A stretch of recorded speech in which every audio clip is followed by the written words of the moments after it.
Bonjour et bienvenue dans ce nouvel épisode de la robe numérique. Et aujourd'hui, nous allons un peu sortir de notre modèle habituel. Nous n'allons pas parler de solutions techniques, ni de logiciels, ni de failles de sécurité, ni de cybersécurité au sens large.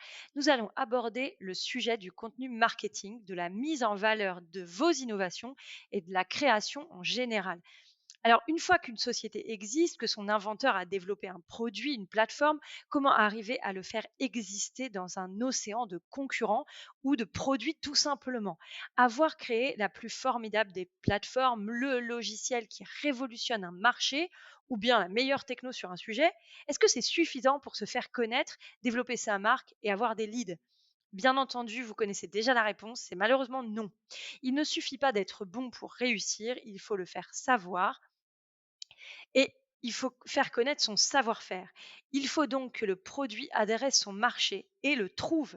Et c'est ce défi qui est au cœur de l'agence que je reçois aujourd'hui, qui est l'agence GTech. Cette agence se définit comme l'agence marketing des éditeurs de logiciels et de l'IT, avec des offres d'accompagnement marketing multicanal au travers de 5 principaux piliers: des études, de la communication, du conquest marketing, des sites web, de la relation presse. Bref, vous allez me dire rien de nouveau sous le soleil. Et pourtant, sur son site web, on trouve euh, une grosse alerte, mort aux cookies, refus de collecter de la data. Alors c'est quand même un peu contre-intuitif, et c'est parce que c'est contre-intuitif que ça m'intéresse et que je reçois avec grand plaisir aujourd'hui Thibaut Baron, fondateur et CEO de GTech. Thibaut, bonjour et merci beaucoup d'être au micro de la robe numérique. Bonjour. Alors, justement, c'est contre-intuitif, donc on va tout de suite aller sur ce sujet-là. Pourquoi il y a un Moro Cookie et refus de collecter de la data sur votre site internet alors que vous êtes une agence de marketing digital? Parce que historiquement et depuis notamment une quinzaine d'années, la collecte de data fait partie du marketing B2B. Il s'agit d'en savoir toujours plus sur les visiteurs, les prospects, ce qu'ils visitent, ce qui les intéresse. On collecte de la donnée et à partir de là, on met en place des actions marketing plus ou moins automatisées. Il y a eu un coup de tonnerre qui ne vous aura pas échappé en 2018 qui a été le RGPD. Beaucoup d'agences s'en sont fait des montagnes avant qu'il ait lieu. Et puis finalement, quand est arrivé le RGPD, elles se sont dit bon, ça change pas grand-chose. Il faut mettre une pop-up. Est-ce que vous acceptez les cookies, deux trois choses comme ça, et on va pouvoir continuer le business as usual. Dans les faits, il nous semble chez GTech que le RGPD, il est venu comme ça a été un début de quelque chose. Il est venu comme un catalyseur d'une prise de conscience sur la collecte de données et le fait que aller récolter de la donnée chez des prospects B2B allait devenir de plus en plus compliqué. Et nous, surtout sur notre secteur, vous l'avez dit, GTech, on est spécialisé sur l'IT. Donc nos clients sont quand même un public plutôt informé, cette partie collecte de données. Et donc, on va retrouver chez eux une volonté de plus en plus grande de ne pas laisser leurs données. Ça va être quoi? Ça va être des gens qui refusent les cookies, ça va être des gens qui viennent sur les sites en navigation privée, ça va être des gens qui téléchargent des livres blancs en mettant des adresses mail jetables. Donc on a une donnée qui devient de plus en plus pauvre ou même erronée et qui fait que asseoir une stratégie marketing sur cette donnée qui s'appauvrit ou qui est même fausse devient de plus en plus dangereux. Donc nous on a fait le choix chez GTech de plutôt que de continuer à s'appuyer sur une data qui devenait de moins en moins bonne, de renverser la table et de se dire comment est-ce on peut trouver de nouvelles façons de fonctionner au niveau du marketing en rejetant cette collecte de data. Alors justement, comment vous faites concrètement? Alors, sans nous dévoiler, les secrets de vos travaux, hem, je dirais, je vais prendre 3 exemples sur, vos principaux, axes d'accompagnement qui sont, notamment les études, le conquest marketing et les relations presse. Est-ce que vous pouvez, un peu illustrer, ce point au travers de ces piliers? Alors sur les études, alors ça va surtout concerner quand même le conquest marketing. Sur les études, là où on travaille quand même plus les aspects de stratégie, ça va être globalement d'engager les acteurs avec qui on travaille sur la construction de stratégie marketing qui ne repose plus uniquement sur cette data. Euh, Ça veut dire qu'en fait, on va aller travailler davantage la marque. Euh, sur les relations presse, il y a peu de changements. Le métier, globalement, a été assez peu impacté par cet aspect collecte de data. Et par contre, là où ça va être fondamental, c'est ce qu'on appelle le conquest marketing, qui fait suite à ce qui existait auparavant, qui était l'inbound marketing, qui reposait globalement sur deux piliers. Je produis du contenu, des billets de blog, des business cases, des livres blancs, et je mets à côté de ça ce qu'on appelle du marketing automation, c'est-à-dire en gros des logiciels qui permettent de traquer les visiteurs, savoir ce qu'ils visitent, savoir ce qu'ils regardent, savoir ce qu'ils consultent, pour pouvoir leur proposer le bon contenu au bon moment. Le Conquest donc a dit, bah, ce deuxième pilier, on va l'enlever. On va plus chercher donc à collecter de la donnée et ni à, de façon illusoire, proposer le bon contenu au bon moment au bon prospect.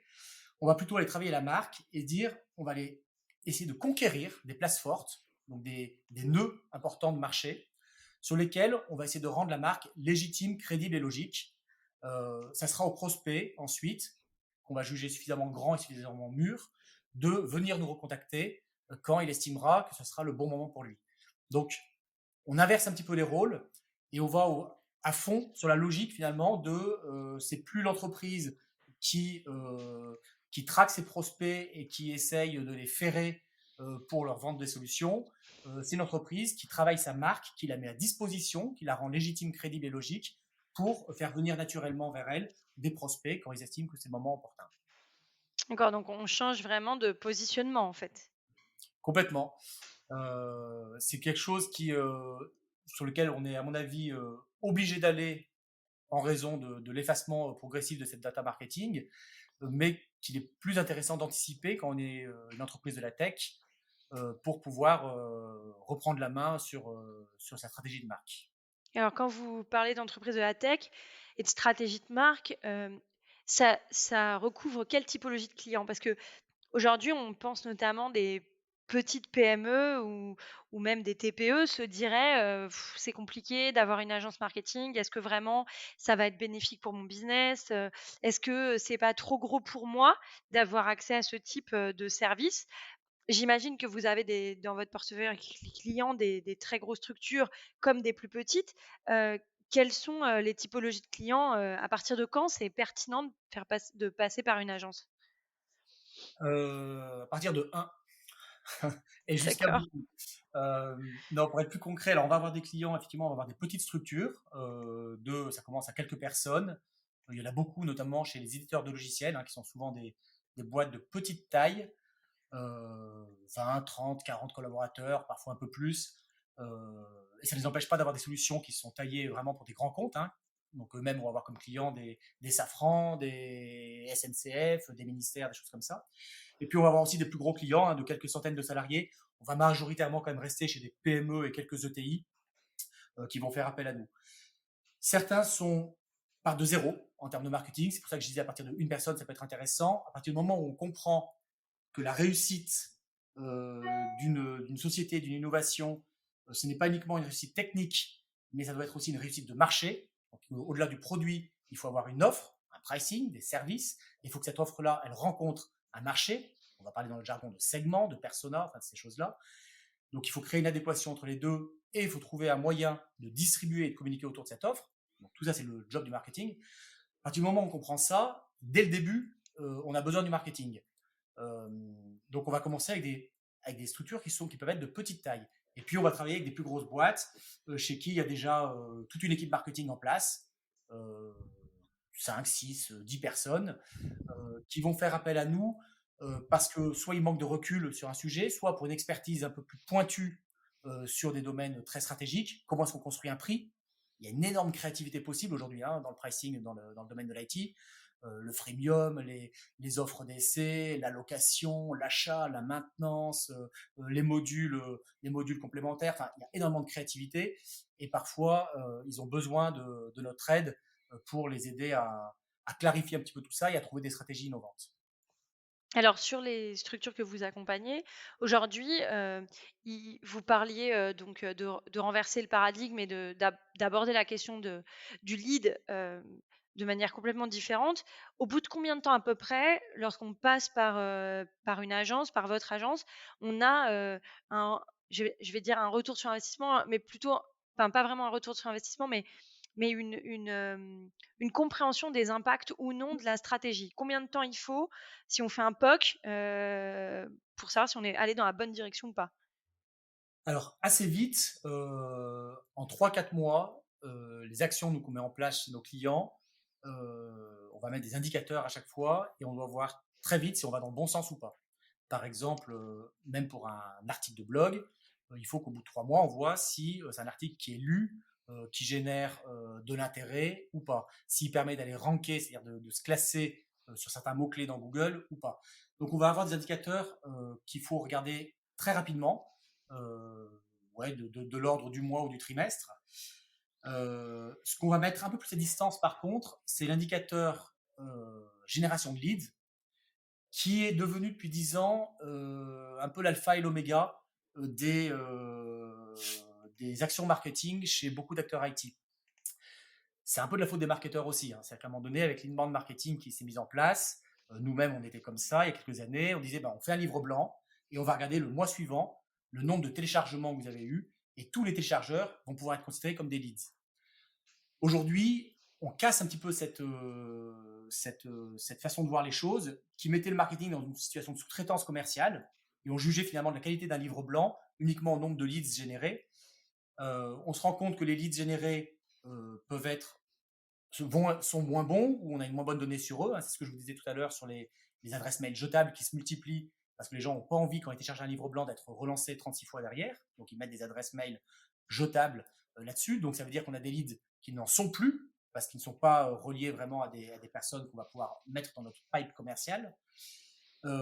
Mais ça empêche aussi, c'était quelque chose aussi qui a empêché de voir l'impact d'un livre blanc sur le long terme.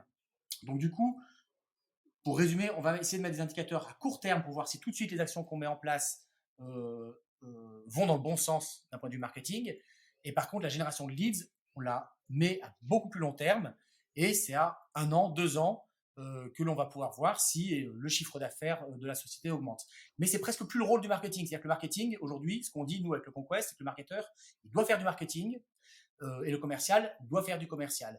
Évidemment, les deux doivent être alignés, mais le marketing n'a plus pour but de fournir des leads qualifiés aux commerciaux et de lui mâcher le travail. Les commerciaux doivent retrouver leur vraie responsabilité. Donc en fait, le marketing, il travaille sur la marque Ouais, et le commercial travaille sur le business.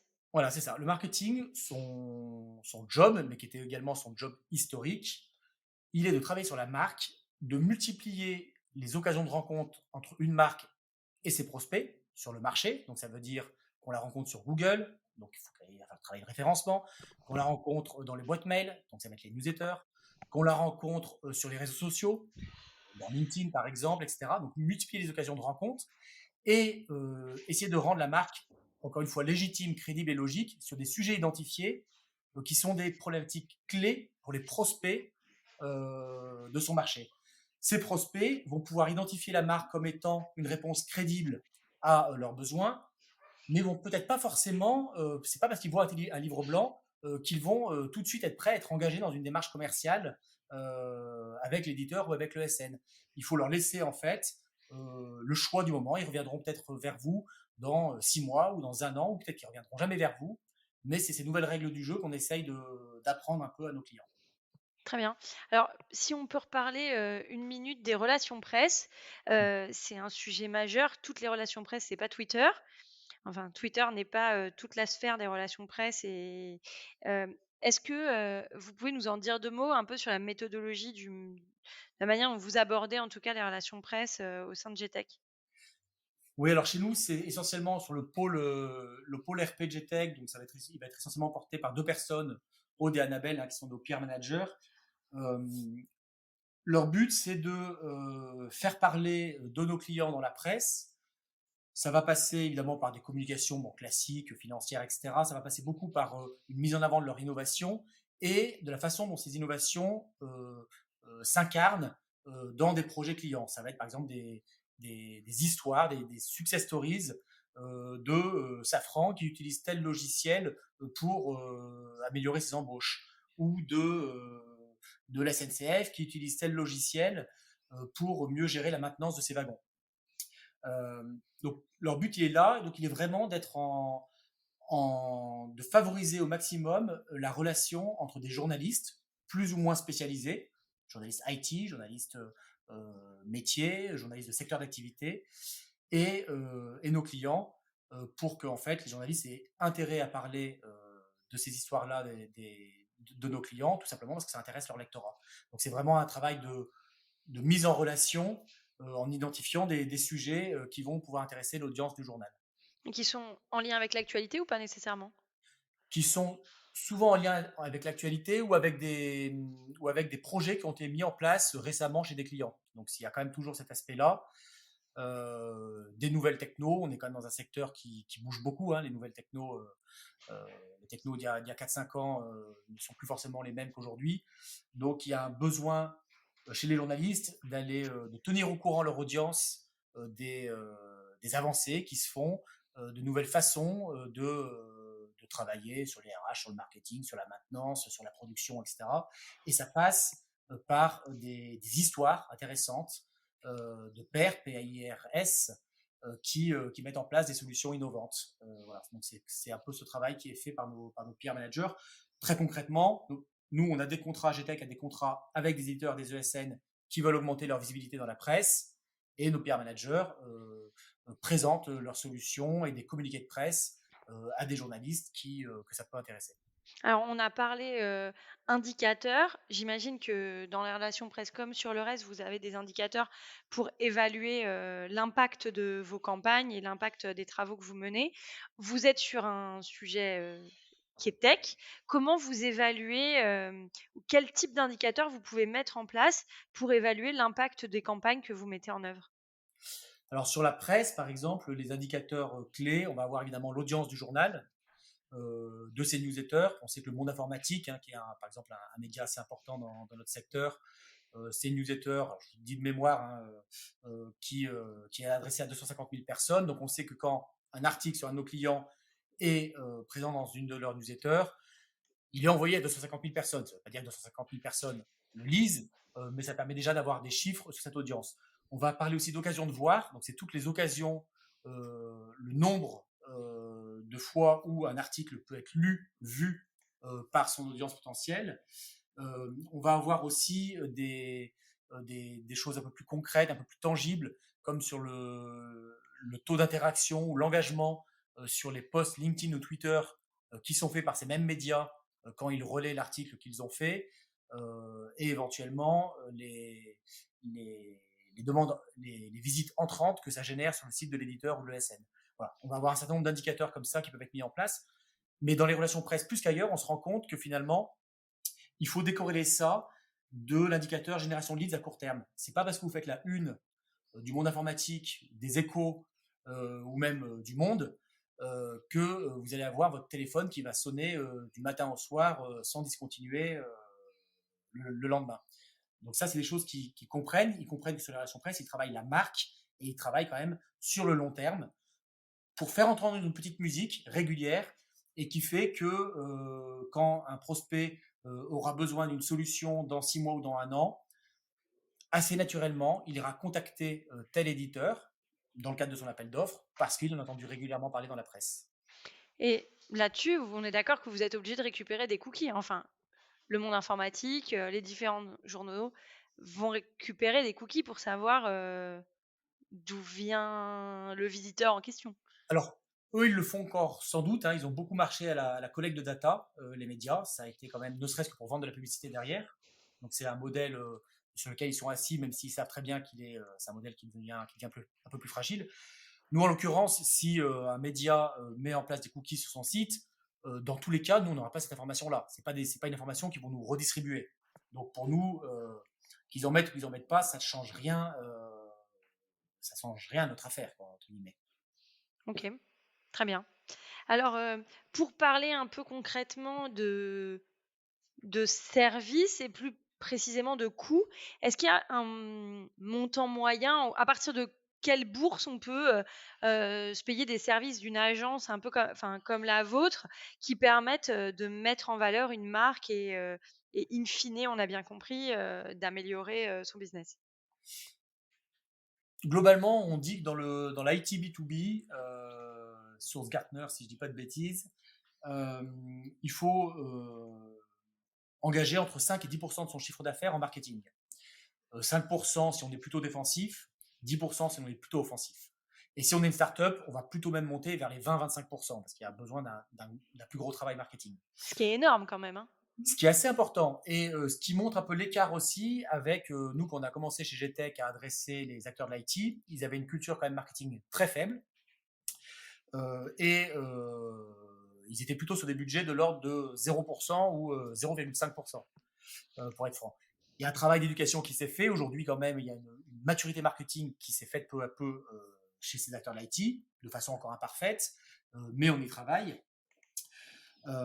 Donc concrètement, vous pouvez dès le départ, vous avez forcément, si vous générez ne serait-ce que 100 000 euros de chiffre d'affaires, là c'est vraiment une toute jeune start-up qui commence, bah ça doit être assez logique d'avoir au moins 10 000 euros sur le marketing. Alors 10 000 euros, ça ne vous permet pas d'embaucher quelqu'un, on est d'accord.